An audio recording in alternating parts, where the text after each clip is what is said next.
Certainly cultivation is going to come under extreme scrutiny following the autumn and winter of 2012, on whether one system is in fact better than another.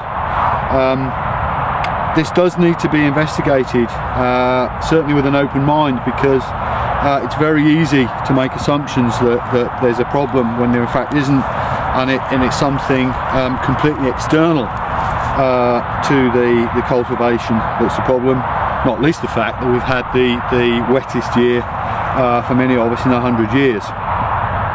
And we really have to take that into account when we're comparing one cultivation to another. What I've got in my hands here within this field is the soil cultivated with the Sumo. So if I just put this piece down a moment, this is cultivated with the Sumo Trio to around 6 inches deep. Looking at it, you can see there's a lot of worms in there at the moment near the surface, but generally there's the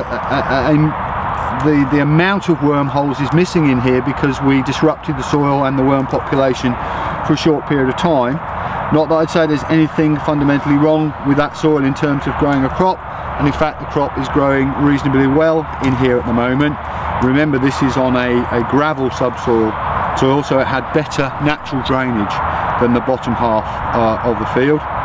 Yet in the bottom half of the field, where we've got a failure to establish a crop in this particular area, this is the state of the soil following the use of the surface cultivator that we designed with Cousins.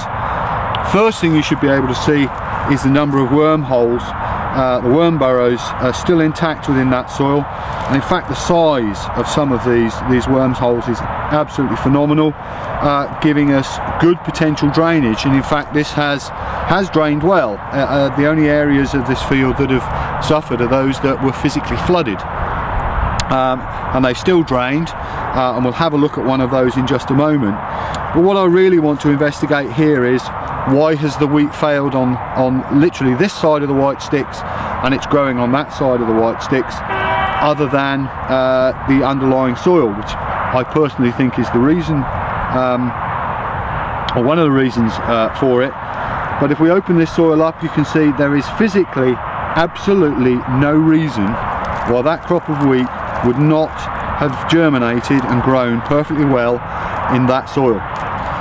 So we have to look for another reason as to why this wheat has not germinated in this soil, and we believe it's purely down to the fact that this area of the field, we allowed the blackgrass population to grow on, spray it off only once prior to drilling.